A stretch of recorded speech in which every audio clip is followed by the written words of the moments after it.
ये कहानी है एक छोटे से गांव में रहने वाले माधव की। माधव बहुत गरीब था। वो लकड़ियां बेचकर बड़ी मुश्किलों से घर चलाता था। एक दिन वो जंगल लकड़ियां काटने गया था। कुछ दिनों से बाजार में लकड़ियों की बहुत मंदी चल रही है। आशा करता हूँ आज मुझे अच्छी लकड़ियां मिलेंगी। इतना बोलकर माधव जंगल के थोड़ा और भीतर जाता है, जहाँ एक धनी घर की लड़की मेघा अपनी सहेली जानकी के साथ फूल तोड़ रही थी। अरे जानकी, तुम यहाँ क्या कर रही हो? और ये तुम्हारे साथ महिला कौन है? माधव भैया, मेरी सहेली मेघा से मिलो। हम साथ में शहर में पढ़ते थे। आज ही ये गांव में अपने परिवार के साथ रहने आई है। ओह, अच्छा। जानकी, ये कौन है? तुम इसे भैया कह रही हो? ये माधव भैया है, मेरे पड़ोस में ही रहते हैं। ये बहुत अच्छे हैं, मुझे अपनी छोटी बहन की तरह मानते हैं। आपसे मिलकर अच्छा लगा। हम दोनों की उम्र लगभग एक ही समान है। आप मुझे तुम कह सकती हैं। अगर ऐसी बात है तो फिर तुम्हें भी मुझे तुम कहना होगा। हाँ हाँ, क्यों नहीं। वैसे तुम्हें हमारा गांव कैसा लगा? गांव बड़ा सुंदर है और यहाँ रहने वाले लोग बड़े दिलदार, बहुत अच्छे हैं। हमारे गांव की बात ही कुछ अलग है। वैसे तुम्हें कभी गांव घूमने का मन करे तो बताना, मैं तुम्हें पूरा गांव घुमा दूंगा। क्या बात है, पहली ही मुलाकात में इतनी गहरी दोस्ती हो गई कि गांव घुमाने की बात हो रही है। पगली, कुछ भी बोलती हैं। मैं जा रहा हूँ लकड़ियां काटने। जानकी की बातों से माधव शर्माकर घर भाग जाता है। मेघा और माधव के दिल में एक दूसरे के लिए एहसास जागने लगे थे। वो कहते हैं ना, पहली नजर में प्यार हो जाना। कुछ ऐसा ही देखने को मिल रहा था हमें यहाँ। माधव के जाते ही मेघा भी मन ही मन मुस्कुराने लगी। अरे अरे, जरा चेहरे की रौनक तो देखो। मेघा, शर्मा क्यों रही हो इतना? ऐसी कोई बात नहीं है। अच्छा जानकी, माधव के बारे में कुछ बताओ। अब क्या ही बताऊं। माधव भैया की जितनी तारीफ की जाए उतनी कम है। वो बहुत नेक दिल और भले व्यक्ति हैं। पूरे गांव में उनके जितना मेहनती और ईमानदार कोई नहीं है। बेचारे अपनी बीमार माँ की चिंता में दिन रात मेहनत करते रहते हैं। अच्छा, अब घर चलो। पिताजी मुझे ढूंढते होंगे। हम समय पे घर नहीं गए तो बहुत डांट पड़ेगी। इसके बाद दोनों सहेलियां जंगल से निकल जाती हैं। मेघा जैसे ही अपने घर जाती है, उसे वहां उसका नया पड़ोसी जयवंत उसके पिता के साथ बैठा दिखता है। ये लो, मेरी बेटी भी आ गई। अब मैं इसी की बात कर रहा था आपसे। आपकी बेटी तो बहुत सुंदर और गुणवान दिख रही है। पिताजी, ये कौन है और आप लोग किस बारे में बात कर रहे हैं? बेटी, ये हमारे नए पड़ोसी जयंत जी हैं। ये गांव के सबसे धनी और इज्जतदार सज्जन हैं। तुम्हारी उम्र हो चली है ना, इसलिए मैं इन्हें तुम्हारे लिए एक अच्छा सा रिश्ता देखने को कह रहा था। अच्छा पिताजी, आप दोनों बातें कीजिए। मैं रसोई में माँ का हाथ बटाने जा रही हूँ। इतना बोलकर मेघा रसोई की ओर चली जाती है। उसके जाने के बाद उसके पिता दयाराम और जयवंत आपस में बातें करने लगते हैं। दयाराम जी, आपकी बिटिया तो बहुत संस्कारी है। हाँ, ये तो है। इसलिए तो मैं इसके लिए इसके जैसा ही सच्चा और मेहनती लड़का ढूंढ रहा हूँ। मेरे ये धन दौलत सब मेरी बेटी का ही तो है। मेघा की शादी होते ही मैं सब कुछ मेघा के नाम कर दूंगा।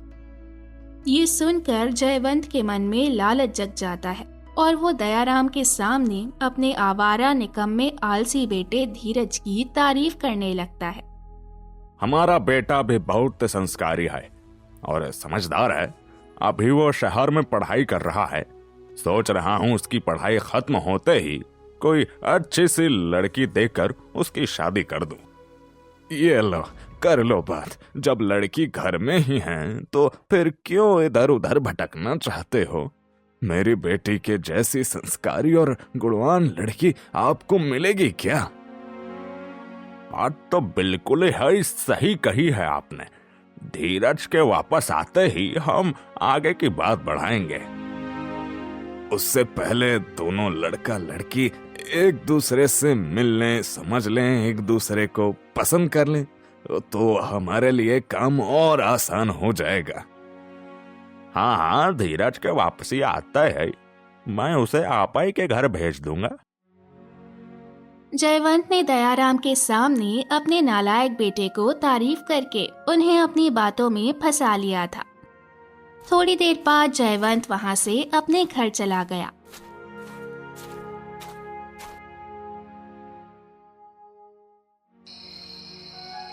रात हुई, सभी सो गए। मेघा को नींद नहीं आ रही थी, इसीलिए वो खुली हवा लेने घर के बाहर निकली। तभी उसे माधव लकड़ियां लाते हुए दिखा।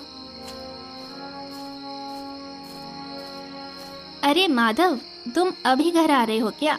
कितनी रात हो गई है, ये भी कोई समय है घर जाने का?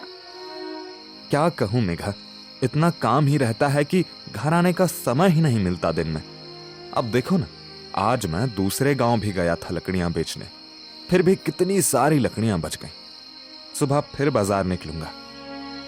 माधव की बातें सुनकर मेघा मन में सोचती है, ये कितना मेहनती है, अपनी बीमार माँ के इलाज के लिए कितनी मेहनत कर रहा है। इसे तो खुद का ध्यान रखने का भी होश नहीं होता। मेघा, किस सोच में पड़ गई? कुछ भी तो नहीं।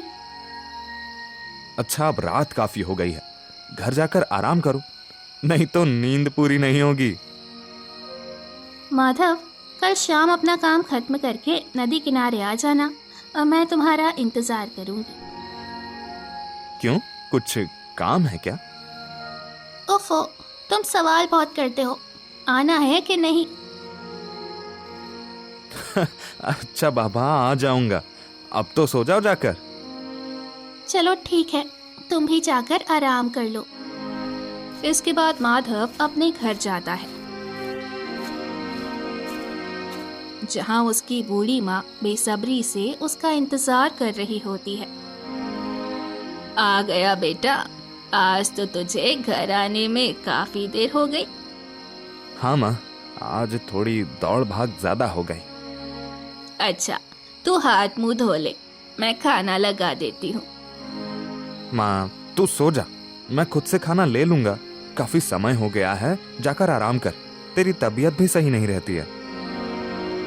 पर बेटा। पर कुछ नहीं, वैसे भी मुझे भूख नहीं है, मैं बाहर ही भोजन कराया आज। अच्छा ठीक है। माँ सो जाती है। कुछ देर बाद माँ के सोते ही माधव अपनी पोटली से एक सुनहरे रंग का छोटा सा कलश निकालता है। पता नहीं ये कलश किसका होगा, मैं तो बस लकड़ियां काटने गया था, पर साथ में ये मुसीबत भी सर पड़ गई। अब जब तक ये कलश इसके असली मालिक को नहीं लौटा दूंगा, मुझे इसके चोरी होने का डर सताता रहेगा। माधव को जंगल से एक सुनहरा कलश मिला। उसे खबर नहीं थी कि वो कलश जादुई है। वो इसी फिक्र में था कि ये कलश किसका होगा, किसने इसे जंगल में छोड़ा होगा। इसी चिंता में माधव उस कलश को वापस अपनी पोटली में रखकर सो जाता है।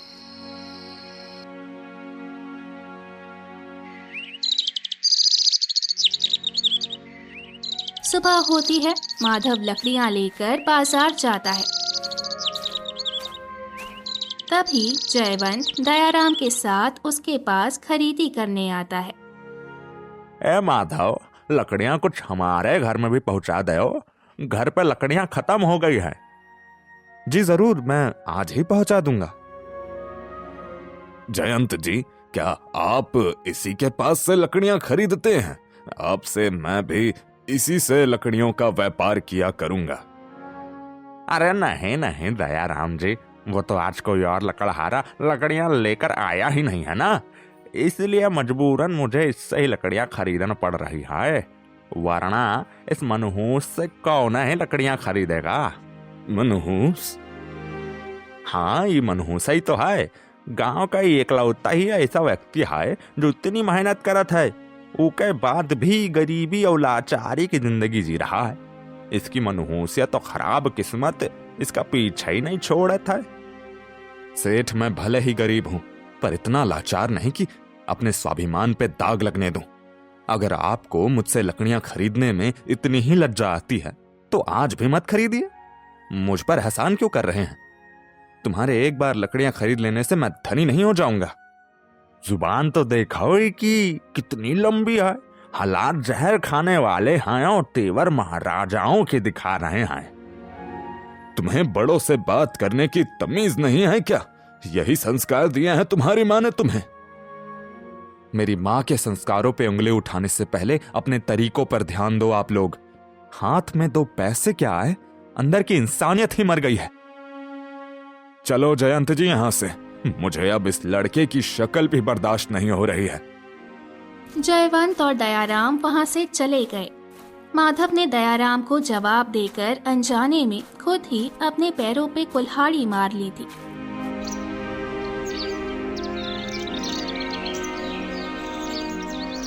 वो आने वाली चुनौतियों से अनजान होकर शाम को नदी किनारे मेघा से मिलने चला जाता है। मुझे तो लगा तुम आना भूल ही गए होगे। तुमने मुझे इतने मन से बुलाया था, मैं भला कैसे ना आता। अच्छा ये बताओ, तुमने कहा था कि मुझे गांव घुमाओगे, वो सिर्फ कहने की बातें थी या सच में घुमाना भी है? बिल्कुल, तुम जब कहोगी तब मैं तुम्हारे लिए सारे काम काज से मुक्त होकर तुम्हारे पास आ जाऊंगा। तो फिर ठीक है, कल से तुम मुझे रोज गांव घुमाने ले चलोगे। और हाँ, हर शाम इस नदी किनारे मुझसे मिलने आना, मैं तुम्हारा इंतजार करूंगी। फिर हम दोनों खूब गप्पे लड़ाएंगे। तुम बहुत खुश लग रही हो, कोई खास वजह? नहीं, बस नई दोस्ती की खुशी है। इसके बाद वो दोनों थोड़ी देर वहीं रुककर खूब सारी सुख दुख की बातें करते हैं। दोनों को एक दूसरे के साथ बहुत आनंद आई और अच्छा लग रहा था।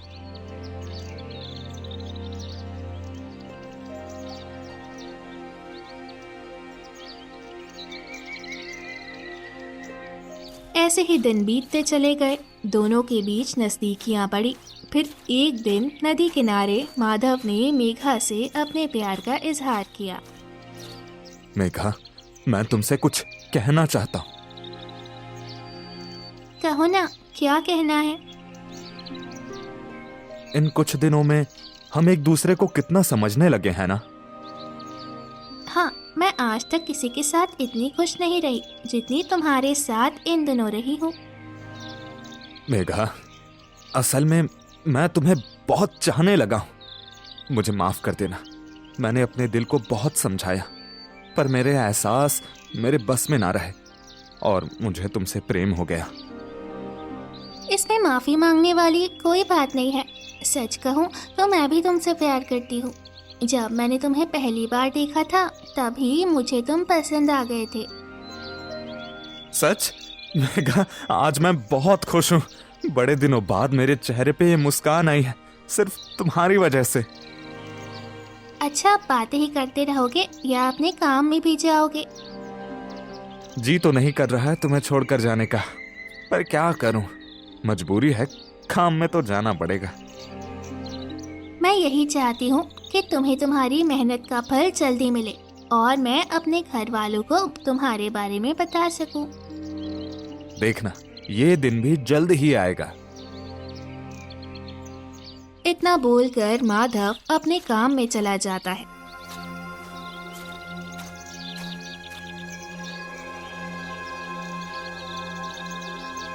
रात होती है, उसकी एक भी लकड़ियां नहीं बिकती। वो निराश होकर सारी लकड़ियां लेकर वापस घर आता है।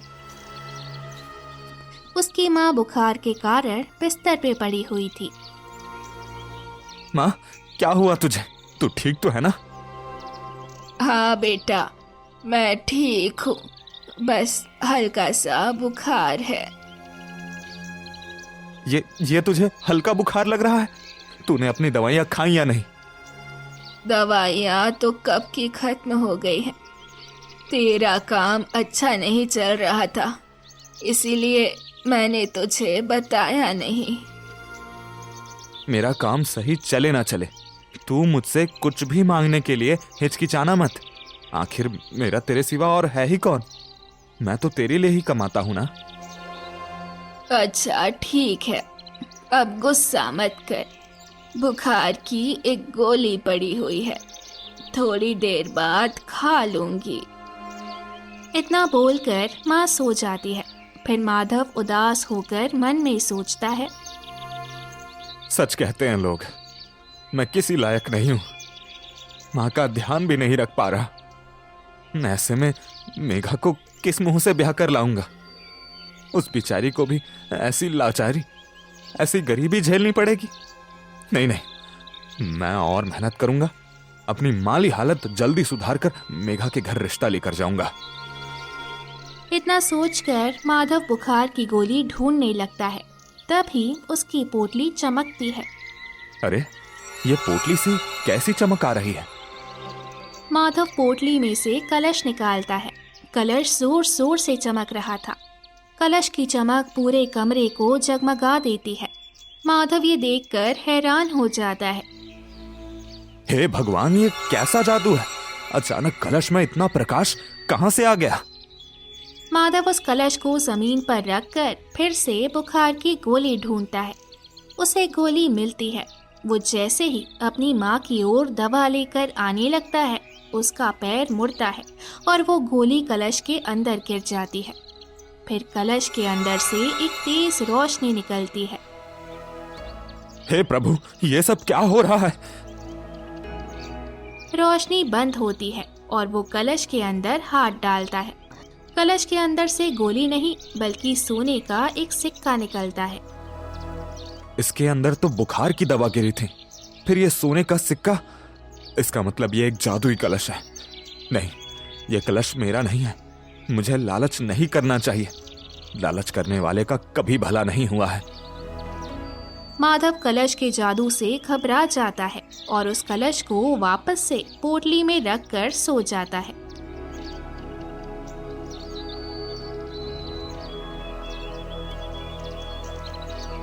अगली सुबह वो लकड़ियां काटने जंगल जाता है।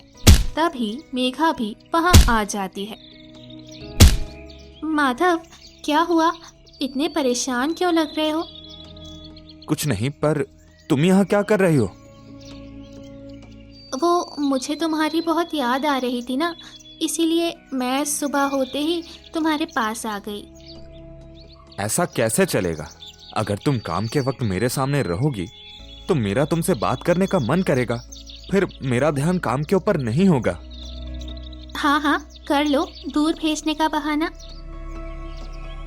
अरे पगली, मैंने तो तुम्हें अपनी जीवन साथी बनाने का सोच लिया है। अब मैं तुम्हें कैसे दूर कर सकता हूँ बताओ भला? वो तो मैं जल्दी जल्दी पैसे कमा के तुम्हारे काबिल बनना चाहता हूँ, इसलिए तुम्हें जाने को कह रहा हूँ। हाँ बाबा, समझ गई। मुझे तुम पर पूरा भरोसा है, तुम सब ठीक कर दोगे। अच्छा, अब तुम काम करो, मैं अब घर चलती हूँ। इसके बाद मेघा घर चली जाती है।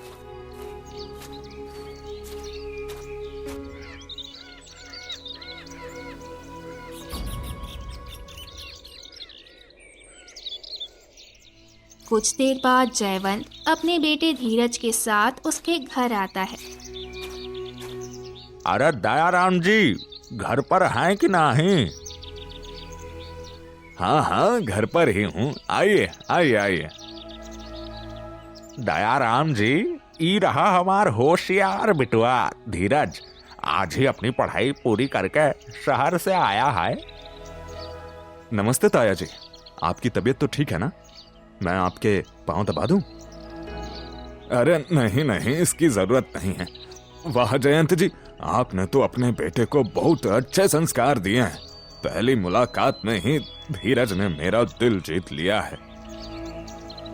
हमारा बिटवा है यही इतना गुणवान। ये जिससे भी मिलता है ना, पहली ही नजर में उसका चहेता बन जाता है। लगता है इसकी और मेघा की खूब जमेगी। मेघा कहाँ है? उसे भी बुला ही लीजिए, वो भी मिल लेगी धीरज से। अभी बुला देता हूँ।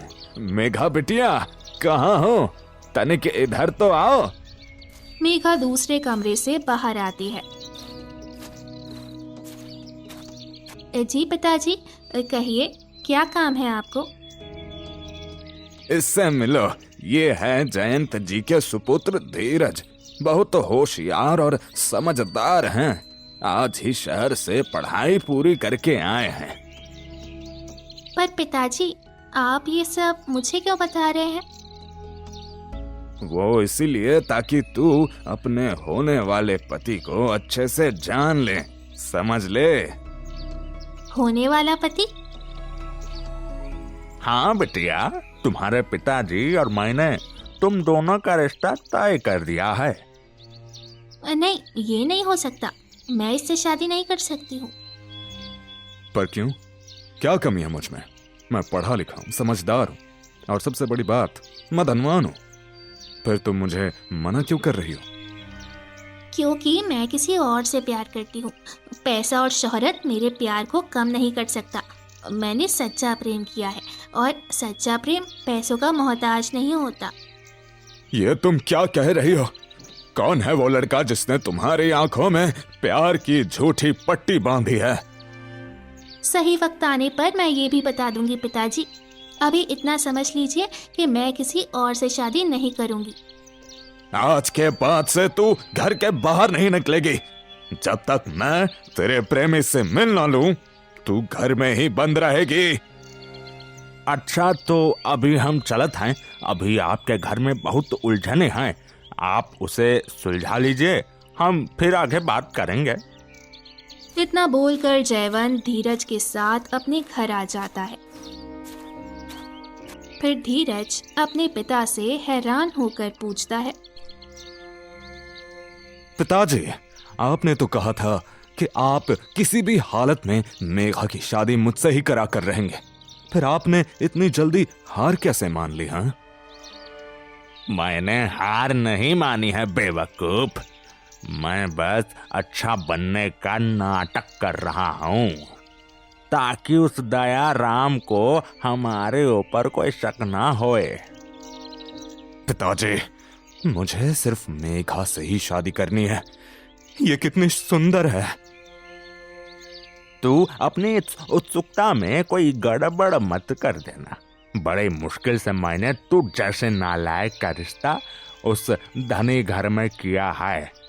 अगर उन्हें गलती से भी पता चल गया कि तू पढ़ाई के लिए नहीं बल्कि शहर में जेल गया था, तो बेटा वो एक भी क्षण नहीं लगाएंगे रिश्ता तोड़ने में, समझ गए? नहीं पिताजी, मैं ऐसी कोई बेवकूफी नहीं करूंगा। जयवंत मेघा की जायदाद हड़पने के लिए अपनी चालें चलता ही जा रहा था।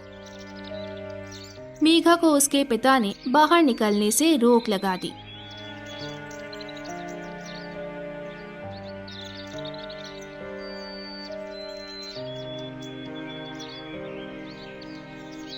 कुछ दिन बीते। मेघा से न मिलने के कारण माधव बहुत घबरा गया, और घबराहट के मारे वो जानकी के घर मेघा के बारे में पता लगाने चला गया। अरे माधव भैया, आप आइए, बैठिए। नहीं जानकी, मैं बैठने नहीं आया हूँ। मुझे मेघा की बहुत फिक्र हो रही है। कुछ दिनों से वो मुझे मिलने नहीं आ रही। भैया, मैं जानती हूँ आप दोनों एक दूसरे से प्यार करते हैं, और यही प्यार मेघा के सर पे मुसीबत बनकर बरसा है। क्या मतलब? तुम कहना क्या चाहती हो? मेघा के पिता को जैसे ही पता चला कि वो किसी और से प्यार करती है, उसके पिता ने उसे घर में बंद कर दिया। मेघा ने आपका नाम नहीं लिया। वो इतना कुछ झेल कर भी आपके बारे में ही सोच रही है। नहीं, मैं उसे इतना कष्ट झेलने नहीं दूंगा। मैं उसके पिताजी से बात करूंगा।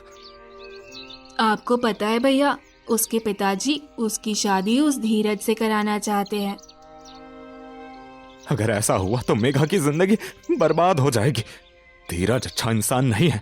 उसे तो मार पीट, चोरी और ना जाने कितने कितने इल्जामों की वजह से जेल हो गई थी।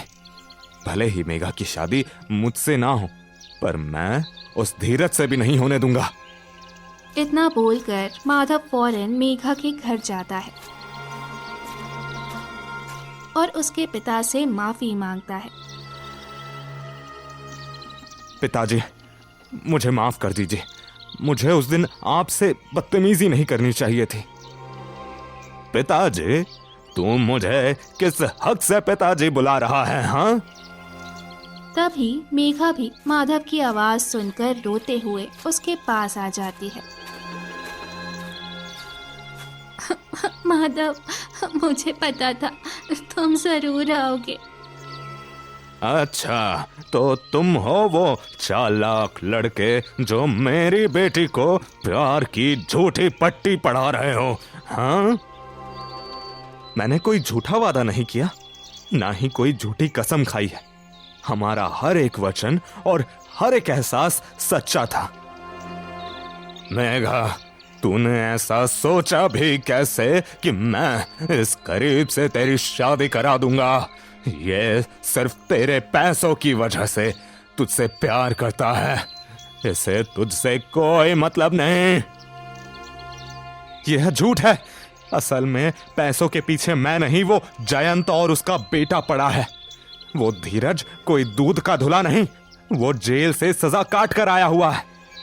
अच्छा, मेरे सामने तेरी दाल नहीं गली तो अब उन खानदानी लोगों के ऊपर झूठे आरोप लगाकर मुझे गुमराह कर रहा है। सच कह रहा था जयंत, तू बहुत शातिर है। पिताजी, आप गलत समझ रहे हैं। माधव कभी झूठ नहीं बोलता है। तो चुप कर और अपने कमरे में जा। पर पिताजी। मेघा, तुम जाओ, मुझ पर यकीन करो, मैं संभाल लूंगा। मेघा वहां से चली जाती है। फिर माधव उसके पिता को समझाने की कोशिश करने लगता है। आप मेरे ऊपर भरोसा कीजिए, मैं सच कह रहा हूं। आप भले ही मेघा का हाथ मेरे हाथ में मत दीजिए, पर बिना पूरी बात जाने उस धीरज के ऊपर भी यकीन मत कीजिए। जल्दबाजी में लिया गया फैसला अक्सर पछतावा ही देता है। ठीक है, मैं उसके बारे में पता लगाऊंगा, लेकिन इसका मतलब यह नहीं कि मैंने तुम्हारी बातों पर यकीन कर लिया हो। तुम एक गरीब लकड़हारे हो। शादी के बाद मेरी बच्ची को कैसे खुश रखोगे? हाँ, पहले उस लायक बनो, फिर आना मेघा का हाथ मांगने। मैं भी तो देखूं तुम मेघा के लिए क्या क्या कर सकते हो। मैं बहुत जल्द वापस आऊंगा। तब तक आपको मेरे सच्चे प्रेम और मेरी नीयत पर भी कोई शक नहीं होगा। मैं मेघा के जायदाद से एक फूटी कौड़ी नहीं चाहता। मुझे बस मेघा का साथ चाहिए और कुछ नहीं। तुम्हारे पास बस 10 दिन हैं। तुम खुद के प्यार को साबित करो, और अगर इन 10 दिनों में तुम नाकामयाब रहे तो मैं मेघा की शादी कहीं और करा दूंगा। मुझे ये शर्त मंजूर है। देखना, आप खुद मेघा का हाथ मेरे हाथ में खुशी खुशी दोगे। इतना बोलकर माधव दिल में मेघा को पाने का एक नया जुनून लेकर घर जाता है। दिन भर वो बस इसी फिक्र में गुजार देता है कि वो अपनी गरीबी कैसे दूर करे।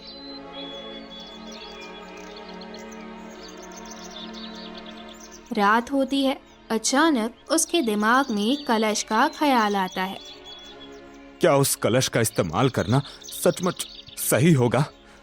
वो किसी और की अमानत है, लेकिन मुझे अपने प्यार को बचाने के लिए, मेघा को पाने के लिए ये कदम उठाना ही होगा। इतना सोचकर माधव कलश निकालता है। तभी कलश की शक्तियां जागृत हो उठती हैं। ऐ सच्चे प्रेमी, मैं तेरे पास इतने दिनों तक रहा, पर तूने मेरा इस्तेमाल करके अमीर होने का कभी नहीं सोचा। तू चाहता तो मेरा फायदा उठा सकता था, पर तूने ऐसा नहीं किया। तेरी लालच की परीक्षा लेने ही मैं धरती पर आया था। आज तूने अपनी परीक्षा पार कर ली। तू आज मेरा इस्तेमाल करने आया था, वो भी सिर्फ अपने प्रेम को पाने के लिए। जा, भगवान ने तुझे इस जादुई कलश का वरदान दिया। आज से तू मेरा मालिक है। आज से मैं तेरे साथ ही रहूंगा। ये सुनकर माधव खुश हुआ। वो समझ गया था कि उस जादुई कलश में कुछ भी खाने की चीज डालने से वो एक सोने के सिक्के में बदल जाती है। उसने कलश में थोड़े अनाज डाले, जिससे कलश सोने के सिक्कों से भर जाता है। फिर वो भावुक होकर भगवान का शुक्रिया अदा करने लगता है। भगवान तेरा शुक्रिया, तूने मेरी किस्मत की लकीर बदल दी, मेरा भाग्य चमका दिया। अब मैं इस सोने के सिक्के से एक दुकान खरीदूंगा और लकड़ियों का कारोबार करके सब ठीक कर दूंगा। भगवान, मैं तुझसे वादा करता हूँ, मैं कलश का इस्तेमाल बस जरूरत होने पर ही करूंगा। कभी लालच नहीं करूंगा, अपनी मेहनत से धनी बनूंगा।